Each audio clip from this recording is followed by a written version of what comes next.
and welcome to the SuperShow Q&A edition, live before lock. It is here, folks. My friends, my family, Mrs. and Misters alike, week 0 of the college football season, a mere 55 minutes away. It is crazy. It has been an extremely long off season. We've got the previews out of the way. We've got our futures in, our season-long bets, and now we're ready to dive into this week 0 slate with some pretty solid prize pools across the board on DraftKings and plenty of opportunities to not only make money and pad our bankroll in DFS, but also via PrizePicks, Underdog, and multiple betting opportunities. I am Walter Waddell, your host, aka Dub Deuces 85, and this show is for you as much as it is for me. The Q&A session, I've had some questions already turned in. Basically, I'm going to go over and kind of rehash where I'm at with my player pool, any updates since Thursday for my core, and answer any questions that you have via YouTube, Twitter, any other social media platform, and of course, Discord. This morning, our FTN CFB DFS Discord is popping. So that's what we're going to do. Appreciate you guys tuning in with me early before lock, spending that time together. And when college basketball starts, it's going to get really fun because you're going to see me Friday night covering the college basketball main slate and then coming right back to you less than 10 hours with the college football Q&A show. We're going to be starting things off in Dublin, Ireland, where it's bound to get crazy with Florida State taking on Georgia Tech. Really nice little 3-game slate here that we are going to do just fine with. Montana State, of course, taking on New Mexico. And then we have SMU taking on Nevada. Nice thing is these games are so spread out that we're going to be able to watch every single play. We do have a playback channel on FTN now. If you're not familiar, basically what playback is, it's a way for us as host creators, all of that good stuff, to watch games with our community, our subscribers, our friends, and all of that good stuff, and chat at the same time. So we're not going to be utilizing that today, but rest assured, going to get that set up, and we are going to pick at least one game per week. If I can, I'm going to try and watch that together. It, of course, will be a DFS heavy game or one that's going to be projected high scored or one that's just going to be fun. So that's coming down the pipeline. I've had a couple of people asking about projections. We had them in college basketball last year. We are going to have them in college football this year. Not super comfortable putting them out just yet. It's going to take a couple of weeks to get solid enough data. A lot of noise with that right now. But with the knowledge that we have of the sport and all of the news and the edge that we have in that regard, rest assured, we're going to have competitive results in which we are profitable players in a community with lots of green screens, not only at the end of today, but the end of every single week. So let's get into it. Let's delve into it a little deeper. Let's talk about any changes since Thursday. There isn't really a ton. I was going through and, on Thursday, really high on Haynes King. That was kind of like my differentiation point, perhaps, as much as you can get on a 3-game slate. HB Card says in our Discord, they've gone through 2 5K coffin corners. Now they have a 3K up. Big appetite for CFB DFS that DK apparently had no idea about. What can I say, man? People are hungry for sports. And just so you guys know, we have the 12-game slate posted for next week. Will be a lot of fun there. That'll be the first real true thing that we work on a larger slate where there's going to be a ton of content for you. All right. Anyhow, Haynes King, that's where I'm at. I'm still pretty darn high on Haynes King. When I look at the updated expectations for ownership, it seems that it's going to be pretty split. Like the consensus right now is Tommy Mellott is going to be the number 1 quarterback, highest owned guy that everybody is most likely going to have, right? So that is the player that we should all basically have in our main builds, not just because of ownership, because I hate building that way, but because he's a damn good play. And then it starts to get a little bit tricky from there. We can expect Devin Dampier from New Mexico to see a sizable amount of ownership, and I think Haynes King right in the mix with him there. As for I can confidently say Malott, Dampier, and King as the top 3 highest owned quarterbacks. Initially, I, much like Jake, wanted to go the Malott, Dampier route, playing both of those guys, dual threat quarterbacks who can make some noise going up against each other. The concern maybe with Dampier is the weapon's not as good. There's not a lot of continuity there. How well is the running game going to do? I do like New Mexico to cover. We talked about that on Thursday. Montana State has a little bit of a patchwork thing going on their offensive line. No Julius Davis, so I'm going to do a lot there. I think it'll be a competitive game.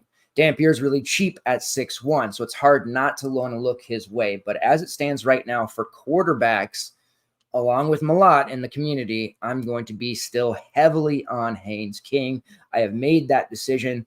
While I expect the running game of Georgia Tech to be dominant throughout the season, or at least a high volume attack, I think a lot of people are going to be rostering Jamal Haynes, which makes sense, but I'm going to be going the Haynes King route and living or dying early on in this slate in Ireland in hopes that King can turn in a masterful performance, not only throwing the football, but also as an elite dual threat option that maybe can punch a touchdown or 2 in on the ground. So Haynes King, my number 1 quarterback and my probably biggest differentiation play of the slate. Again, it's a 3-game slate, so we're talking 35% compared to 60%. Bigger slates will have much more unique builds that we can have and plays that we can give you. So at running back, this is where I think it gets pretty tricky. To me, I'm still of the opinion that I want to run at least 1 SMU running back, if not 2. We know that there's going to basically be 3 that are getting carries. Jalen Knighton is likely going to get the first crack. LJ Johnson, who's got mop-up duty written all over him. But the nice thing about Johnson is he's going to be a goal line guy. He's going to get that short yardage work. The touchdown upside for LJ Johnson is massive. And then you have the athlete, Brashard Smith, coming over from the Miami Hurricanes, where he was, for him and what he says, playing out of position a little bit, more used to being a running back. They had him as a receiver. I think he'll operate in both roles for this team throughout the season. He will definitely get a fair number of targets as a patch catcher out of the backfield. How much work is he going to get as a runner early on? It's tough to say. With this game expected to get out of control, I think in the second half, we do see a sizable amount of work for Smith. A lot of people saying that he's expected to be the RB3, which I get, but what does that truly mean in a game like this? Only 5 touches? Doubtful. Probably double-digit touches. There's a good chance. He's only 3.6. I think is an excellent tournament play, especially if we think that a lot of people, with the amount of salary left over in lineups and people having the tendency to want to fill those salary spots and not leave much on the table, I think Smith is going to be more of an afterthought for people. And when I look at my type of build, initially it was going to be Brashard Smith and one of Jalen Knighton and LJ Johnson. Now I'm starting to think that I want to rock Knighton and Johnson together, eat up all what I expect to be most of the first half yardage on the game for those 2, and then have that touchdown upside with Johnson, pass catching upside with Knighton, and then hope that Brashard Smith doesn't go absolutely bonkers in the second half. We'll certainly have exposure in some of my large field GPPs to Brashard Smith either way. At the other running back spot, it's a decision point. If I'm going Haynes King, I don't think this is one of those times where I'm probably not going Jamal Haynes. Now that's going to put me at risk because I do believe Haynes is going to be extremely high owned. I typically don't mind having quarterbacks paired with running backs, especially in college football, because we see a lot of checkdowns, dump offs. There's opportunity for both to succeed throughout in many programs. And this is definitely one such program where both Jamal Haynes and Haynes King can succeed, especially today. But I'm kind of going more with that passing attack. So the 2 that I'm going to be underweight on, Jamal Haynes and Roy Dell Williams of FSU, where I believe in single entry, high dollar cash games, we're going to see a lot of lineups featuring those 2. Definitely puts me at risk. You guys know I play a little bit more, even in single entry, riskier than others. have a way that I see this first game going, and I think the Georgia Tech passing attack is going to be busy all afternoon. And when it comes to FSU, they have multiple options at running back when we're dealing with 3-game slate. And if we're talking like 60 to 65% ownership on Roydell, let's say 50 to be safe, Lawrence Toafili is out there pilfering touchdowns. Jalen Lucas, who's going to be starting as a kick returner, he's surely to get passing work as a running back and some carries as well.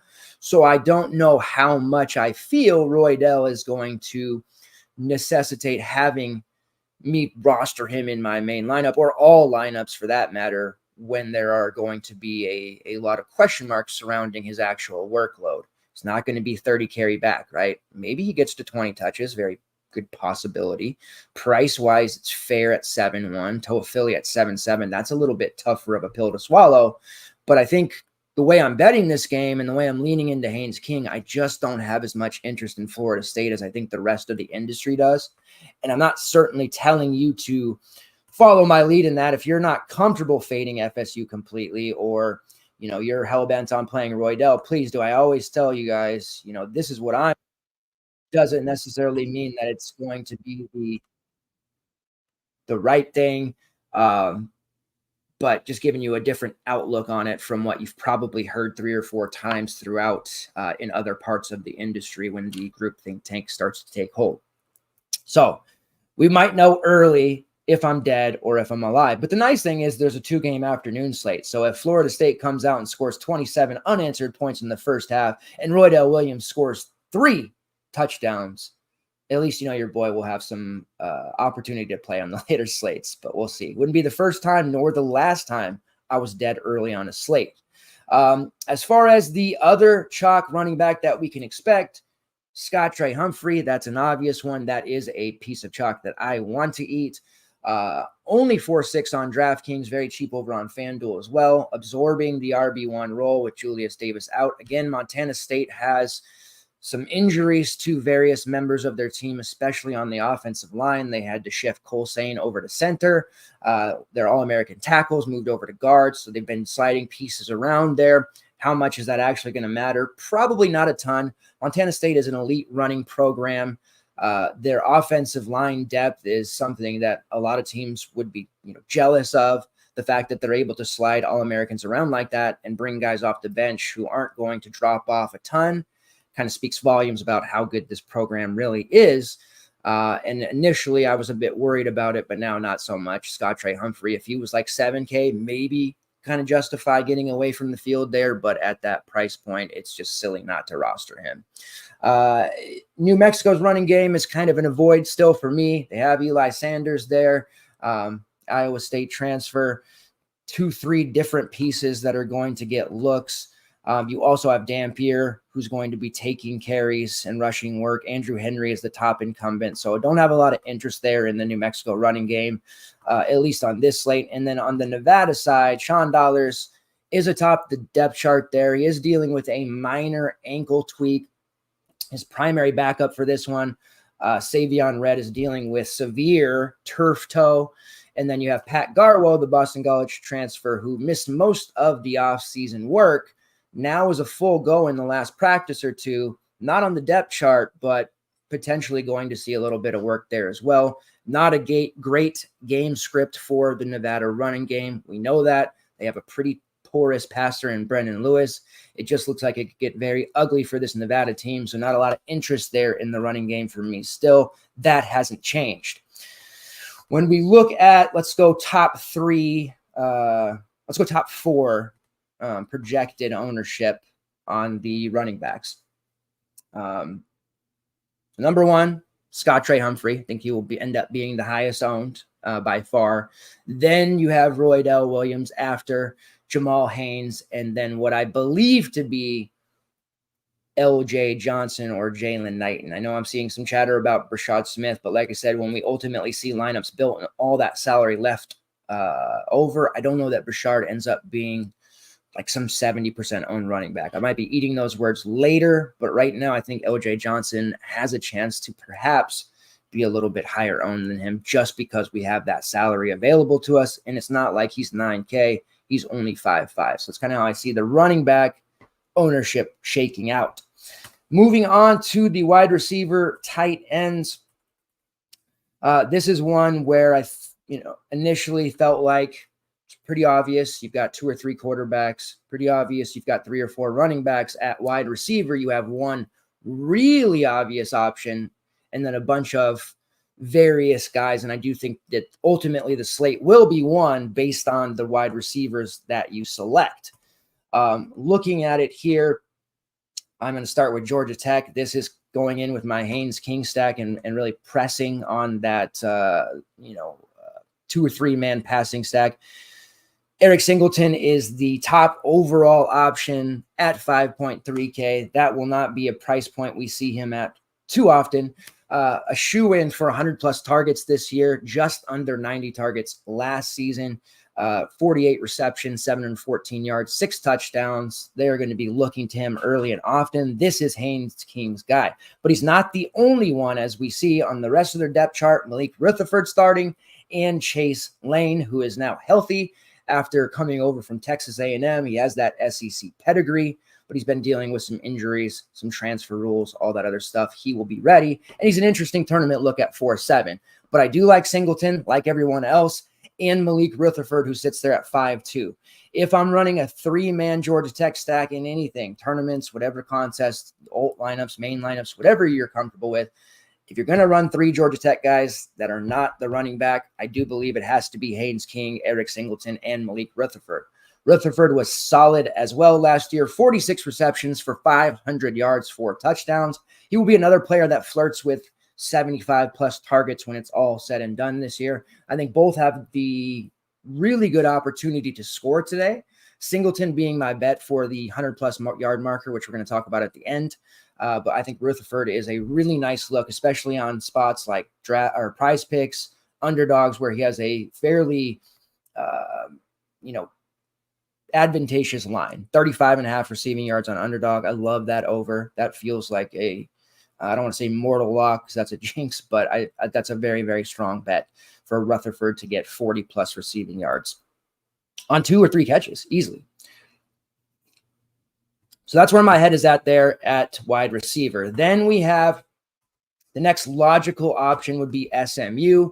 If people are afraid of the OR tags that are all over the SMU running back depth chart, then they'll equally be as cautious with the wide receivers who all have OR tags as well. We know this is going to be a deep SMU team. They're going to have 5 or 6 different receivers once again eclipse the 250-yard mark just like last season. And it's going to truly be a very high variance situation, whereas one week it might be Jake Bailey who hangs a monstrous game. Then the next week we might see Moochie Dixon, hit a 90-yard touchdown. Various looks like that. So it's going to be tough on a game-to-game basis. One player that we can trust and can count on, as our co-host Jake Kuchek pointed out on Thursday, is tight end RJ Maryland, who doesn't have much competition at the position. It's not as if he's going to get 10-plus targets a game because you still have those other receivers around that are going to get work. But when it comes to being on the field and projected snap count, RJ Maryland is definitely the guy that we want to look to here in a main build setting. He is only priced at 5.4 on DK. Certainly a guy in the red zone that Stone will look to. Touchdown upside is there. And for PPR work on DK, I feel very good about RJ Maryland as well. No problem playing both an SMU running back and an SMU wide receiver. Ordinarily, I might not look to do something like that on a 12-game slate, but we're talking about a 3-game slate here, and I certainly want exposure to this various players on the Mustangs, especially if we think that some of the ownership on these guys is going to be low 30%, which it should be on most. Other options outside of Maryland for GPP looks, I always like Jake Bailey. He's one of my favorites coming out of Rice. Very productive player. Had some early season injuries when he first arrived to SMU, but all healthy now. I think he can have a big breakout season. GPP look, large field. He's definitely the guy that I like. I'm always a fairly large fan of Keyshawn Smith. Came over from Miami a couple of years ago. He's had some big games in the past. I do like him at 5.1. And then a lot of the industry or just sports media in general has been talking up Jordan Hudson as the potential WR1 on this team. So Hudson, a name for you to add to your player pool as well, while I like Jake Bailey and Keyshawn Smith for some alt builds. Receivers for FSU. This is a tough one for me because you have players with pedigree, meaning they came over from high-level programs. Malik Benson started his career, was recruited out of high school to Alabama. Now, he didn't play much, but the time he did play, he looked great. You also have Jaylen Brown, who was recruited originally to LSU, didn't play there much, special teams, high pedigree, great talent. These are some guys who are definitely going to be big parts of this offense. I have some issues with rostering them right off the rip. $7K for Benson is a little bit steep for me. However, we have all the salary in the world that we could possibly want. So if you want to pay for Benson, you're not sacrificing anything with the rest of your lineup. Jaylen Brown is really cheap at 4.8, and then wedged in there, you have the top incumbent, Ja'Kai Douglas, sitting there at 5.6.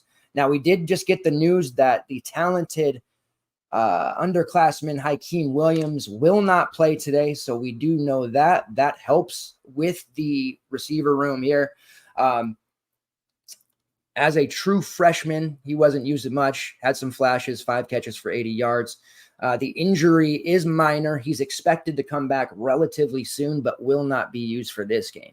That makes the full fate of FSU receivers a little bit tougher because I do expect Hakeem Williams to be a pretty sizable weapon in this offense and somebody that they look to a lot. With him gone and somebody that, 2, 3, 4 target average per game, most likely, those are going to be absorbed into Benson, Douglas, and Brown's workload, which makes fading them in every lineup that much tougher. You also have the tight end, Kyle Morlock, sitting there at 4.3. Not a very glamorous play, but we know DJ Ua in the past, especially at Oregon State, leans on his tight ends, especially when they get into the red zone area. So don't be surprised if Morlock rings up a touchdown today. Maybe sprinkle a little anytime touchdown action on Kyle Morlock. Like I said, not a very glamorous DFS play, not a necessary play because we have all this other value and underpriced options, but just something to be aware of. In the Montana State, New Mexico game for New Mexico at 5K on DK, Caleb Medford. That is who I expect to be their WR1. We also have Luke Wysong back from injury there at 4.7. His presence will certainly help Medford. And then also popping a little bit there in some early projections, Nick Trujillo, who is there at 3.8, more of a dart throw GPP play. Somebody to maybe just be aware of or track, or if you're making multiple lineups and you want some sub 5% owned receiver out there, Trujillo is somebody to be interested in. On the Montana State side, we've got 3 guys at the starting on the depth chart, that being Taco Dowler, Lanyata Alexander, and Ty McCulloch. Really only 2 of those guys are actually playable. I think Dowler's very cheap at 3.5, but again, not needed. You have Lanyata Alexander, who transferred in last year from the Washington Huskies, also spent the early part of his career at ASU. So he has that upper program pedigree and experience.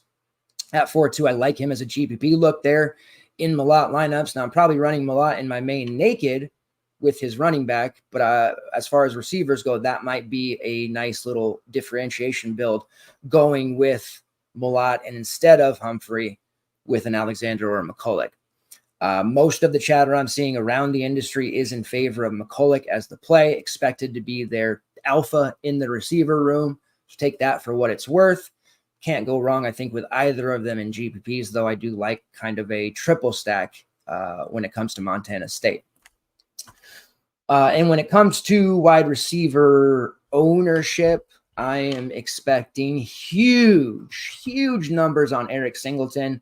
I think we're talking about 70% plus in all single entry. So no sneak there, right? The way to get different is taking Haynes King, maybe pairing another receiver, but Singleton is going to be chalk. And this is one of those moments where I'm perfectly happy to roster a guy that's going to be, in my mind, 70% plus. After that, I think it goes RJ Maryland, somewhere between 50 and 55%. Malik Benson, also somewhere between that 40 to 50% number. And then I think we'll probably see a group, guys like Ty McCulloch, Jordan Hudson, Rutherford, Medford, all ranging from 18 to 22%. So really to look out for in single entry, Singleton, Maryland, and Benson. Ways to get different that we like, and guys that I will play in a main lineup setting, Rutherford, perhaps a Jake Bailey. I'm okay with Caleb Medford as well. So all still the same. Core-wise, I am rocking the Haynes King, Eric Singleton duo as my core, and then at running back, it's got to be the Montana State special, Scott Trey Humphrey. Not telling you anything you don't know. Those are the guys you want to be on in your primary build. All right, let's go over to Discord and see what we got going on here. See what news is popping.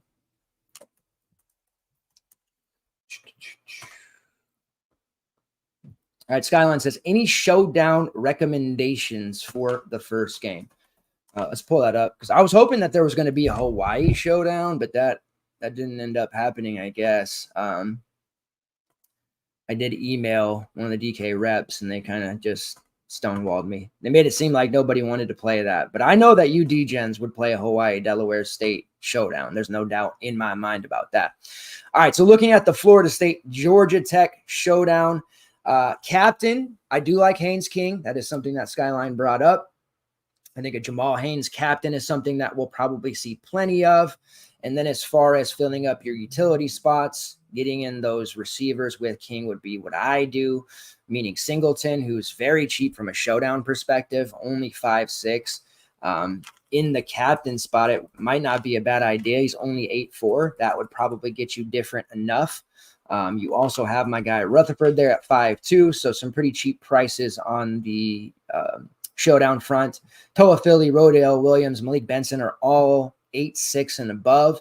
DJU at 12K, little bit expensive there. So if I'm playing showdown, I'm kind of going a little heavier on the Georgia Tech side because they're cheaper, and I just believe that they're going to have a very good game. Might not win, but I think they're going to be in it till the end, and we're going to see a sizable amount of production from the guys we need on the Yellow Jackets. All right, let's check any updates to PrizePicks. We're cruising right along here. Not a lot, I know, but we'll finish up with enough time to complete our builds. All right. So on PrizePicks currently, and we put these in our Pick'em Discord channel. So there was a bunch that we put a few days ago. So some numbers now might be different. See if there's anything still advantageous. The Haynes King over 1.5 pass plus rush plus receiving touchdowns. Still like that for a minimum of 2 passing plus rushing touchdowns. Absolutely. Passing rushing yards for Haynes King. That number has stayed 238.5 yards. I like the over there. I've got high hopes for Haynes King to produce today. If he doesn't, it's certainly going to be a slate ender for me, but that's just really how I foresee this one playing out. I think he's going to be a special DFS player this year when it's all said and done. All right, let's go to receiving yards. Eric Singleton, that number's come up a little bit. It was 53, 54 in places, 55.5 now. I still like the over there. I think we have him slotted for about 75. So I'm more than happy to take him over 55.5. I like Malik Rutherford over 35.5 receiving yards over on PrizePicks. Probably one of my favorite from a receiver standpoint. I think he's going to put together a 50-plus game. I honestly do. And when you look at the receptions, there is one that they've added over the last day or so.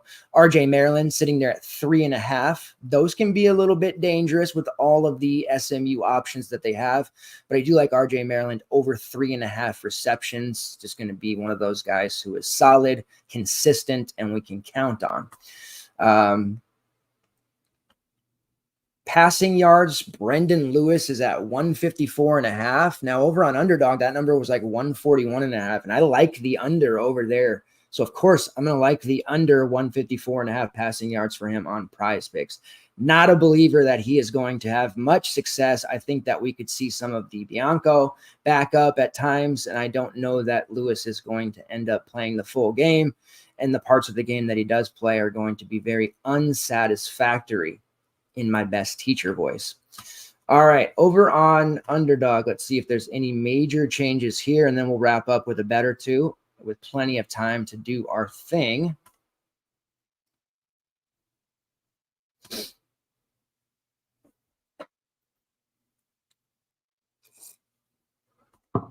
Come on. By the way, I hope you guys like that intro. I am completely obsessed with our new intro from our producer, Quan. Got a lot of good feedback about that from Thursday. Had him add, when he initially put it out, it didn't have the purple W like it had to have, but he did make that fix. So really right in the 8-bit thing for the show. And for the CBB version of the show, might break out some College Slam Tournament Edition stuff there in the intro, so stay tuned for that. All right, let's get into Underdog here. So Rutherford sitting there at 36.5. I know that went up slightly. Just take it for a little bit less over on PrizePicks.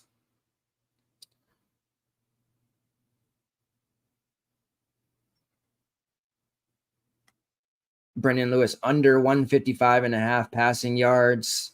Preston Stone over 227.5. Now we expect him to cede work to Kevin Jennings and lose time in the second half, but I think he might even have 250 in by the time we get to halftime. So that's a safe over there as well.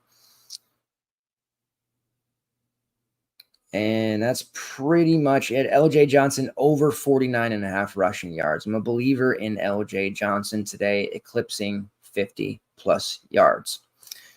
All right, there is not, I'm regretful to report, and Brett had messaged me earlier, my man Brett Belkey this morning, saying we need that Nick Nash anytime touchdown call. Last year during week 0, we had a really amazing value bet at plus 450 Nick Nash of San Jose State anytime touchdown.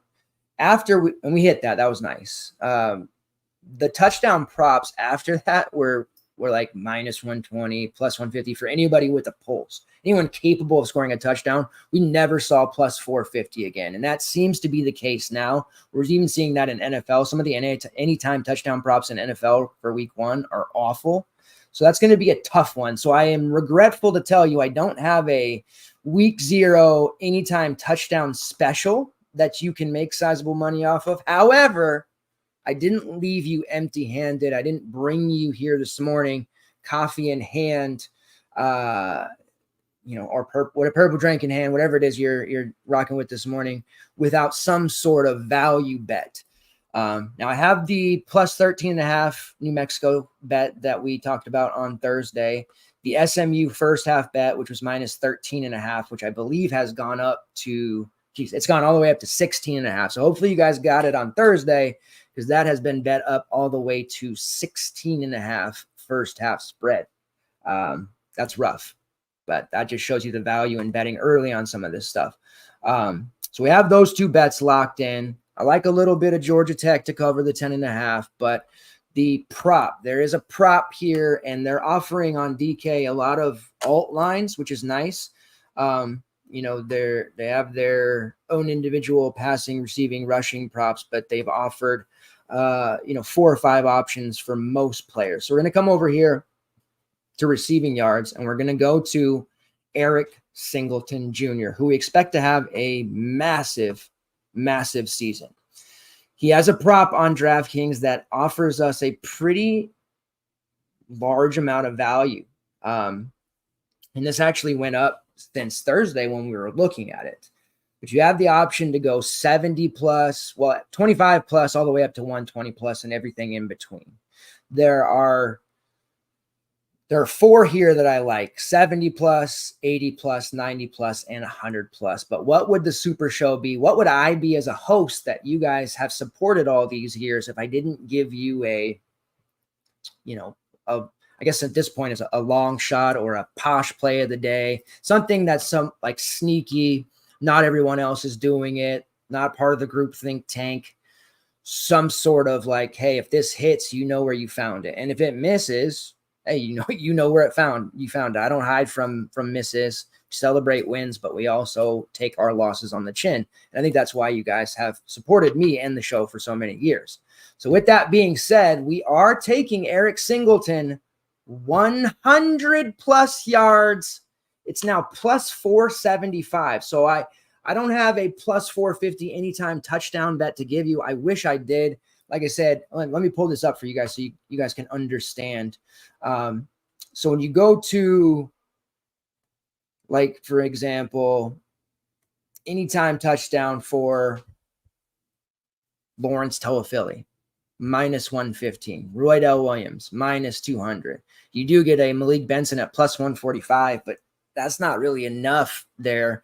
Singleton, you get plus 215 anytime touchdown, which is actually better than I thought it would be at this stage and this close to lock. But gone are those big, like, plus 450s that have a really good shot to hit. Even Malik Rutherford, who I like, plus 260. Jalen Lucas, plus 330. So it's just not something that we're going to get. You can look at the 2 and 3 plus touchdowns, but then we're getting into pretty crazy territory here. So 100 plus receiving yards, plus 475 for Eric Singleton. Do what you will with that information, but that is the wagon that I'm hitching myself to, and we'll know nice and early what kind of game it's going to be. Hopefully by the end of that one, we're walking that ticket to the window, and that is one that we see lots of screenshots in the Discord, and by the end of the day, green screens galore from the DFS conglomerate in our community. All right, I think that will basically wrap it up. Let me go over here and just double check, because now that we're doing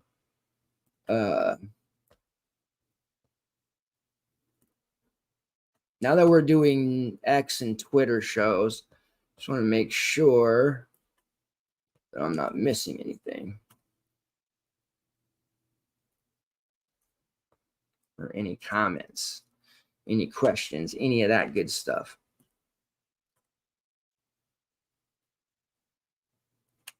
Okay, got one. Glad I came through and checked. Asking for favorite FanDuel play that's not a quarterback. So kind of this kind of question will be much more valuable to you guys when we have a slate larger than 3 games. And a lot of times the FanDuel slate, I know they have that early slate and they break it into a main. So this will be much more of a thoughtful response for you guys in the future. But right now, looking at FanDuel, the play that I really like has to be one of the SMU running backs there, because the touchdown's so favorable. Jalen Knighton's there at 8.4, LJ Johnson at 7.8. I will say LJ Johnson, but I think both are going to have an opportunity and to end up in the optimal there on FanDuel. And then when you look at the wide receiver pricing, it's reasonable. It's fair for most. It's crazy to see like 8.8 for Hudson, but nobody's really super expensive there. Singleton's 8.3. We're just playing him. But I do like the McCullough kid on FanDuel as well at 6.8. So it's my FanDuel contribution. The article that comes out every Friday afternoon does include FanDuel cores and pricing plays. So if you are a sub or in the community and you play FanDuel, we do still provide content for that site. I know we're one of the last ones to do so, but we still give that information out for you because there's opportunities to make money everywhere. I think that will wrap it up. Week 0 in the books content-wise. I will be sweating, grinding, tilting, all of that good stuff in the Discord on ftnfantasy.com. If you're not a member already, strongly consider doing so. We provide content for pretty much every sport you can think of from a DFS and betting perspective. We are big into PrizePicks, Underdog, and everything in between. We have optimizers, projections, articles, and the kitchen sink. So appreciate you guys. Let's start the season off right. Let me see all those success stories at the end of the day when we're watching that Hawaii game. Might have a few plays for you later to bet in that one. We'll see, but let's pull up a seat and get ready to watch this Florida State Georgia Tech game and who has the look of the Irish, if you will. Thanks again, everybody, for tuning in. We'll be back next Thursday, 9 p.m. PST, breaking down the 12-game main slate over on DraftKings. We're here. We are ready to make this money. It's going to be the best season yet. Thanks, guys. Take care.